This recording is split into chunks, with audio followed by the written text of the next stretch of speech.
Errors first ఏముంది, no module name Django error ఉంది కాబట్టి డిజాంగో ఇన్స్టాల్ చేస్తాం, పిప్ ఇన్స్టాల్ డిజాంగో కొట్టేస్తాం, డిజాంగో ఇన్స్టాల్ అయిపోతుంది. ఇన్స్టాల్ అయిపోయిన తర్వాత నేను మీకు వాట్సాప్లో ఏవైతే ఫైల్స్ లైబ్రరీస్ పెట్టా, లైబ్రరీస్ అన్ని పేస్ట్ చేయాలి. లైబ్రరీస్ అన్ని పేస్ట్ చేస్తే ఒక్కొక్కటి అన్ని ఇన్స్టాల్ అయిపోతాయి. ఫస్ట్ మనకి తెలియక ఎర్రర్స్ వచ్చినాయి. దాని తర్వాత అన్ని ఇన్స్టాల్ అయిపోయిన తర్వాత అట్ లాస్ట్ ఒక్కొక్క మాడ్యూల్ ఒక్కొక్క డౌన్లోడింగ్ ఉంటుంది. అన్ని డౌన్లోడ్ అయిపోయిన తర్వాత ఏదైనా నో మాడ్యూల్ ఫోన్ వస్తే మళ్ళీ అక్కడ నో మాడ్యూల్ ఫౌండ్ ఎర్రర్ వస్తే స్పీచిఫికేషన్ ఎర్రర్ వచ్చింది మనకి. అంటే ప్రతి ప్రాజెక్ట్ కి రాకపోవచ్చు, అది మనకి స్పీచిఫికేషన్ ఎర్రర్ వచ్చింది. సో మనము మనకి తెలియదు కాబట్టి ఆ మాడ్యూల్ ఎర్రర్ ఏదైతే వచ్చిందో ఆ లైన్ ని క్రోమ్ లో పేస్ట్ చేస్తే అది అవుట్పుట్ ఇస్తుంది మనకి, ఎట్లా పేస్ట్ చేయాలో ఏది వాడాలని ఇస్తుంది. అది క్యారెక్టర్స్ ఇస్తుంది. ఇచ్చిన తర్వాత మనం స్పీచ్ పెట్టేస్తాము. పెట్టేసిన తర్వాత ఇట్లాంటి లింక్ వస్తుంది. లింక్ వచ్చిన తర్వాత ఈ లింక్ మీద ఈ లింక్ ఇట్లా కాపీ చేసి క్రోమ్ లో పేస్ట్ చేస్తే వచ్చేస్తుంది. మళ్ళీ ఒకవేళ మీరు మళ్ళీ ఏమైనా చేంజెస్ చేసినా కూడా వేరే దాంట్లో రన్ అవ్వాలన్నా కూడా కంట్రోల్ సి కొడితే మళ్ళీ అగ్రి చాట్ బోర్డ్ వస్తుంది. అగ్రి చాట్ బోర్డ్ వచ్చిన తర్వాత పైథాన్ స్పేస్ మేనేజ్.py రన్ సర్వర్ ఎంటర్, మళ్ళీ మొత్తం ప్రోగ్రామ్ రన్ అయిపోతుంది.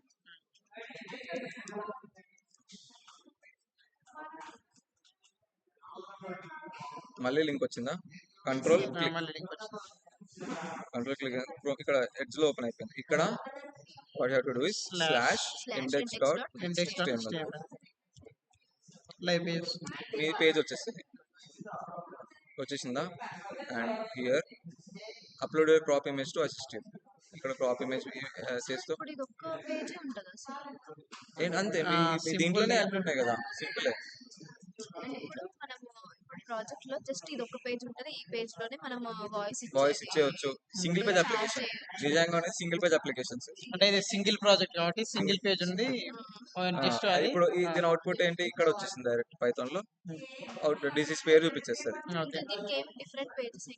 ఇంకేం లేవు. ఇక్కడ వాయిస్ బేస్డ్ చాట్ ఉంటుంది. వాయిస్ బేస్డ్ చాట్ ఇక్కడ గెట్ మైక్రోఫోన్ సింపుల్ మైక్రోఫోన్ కొట్టిన కోడింగ్ ఉంటుంది, చాలా ఉంటుంది కోడింగ్. ఇప్పుడు మీకు వాయిస్ చాట్ ఉంది, వాయిస్ చాట్ API కావాలి మీకు, పర్మిషన్స్ కోసం కావాలి.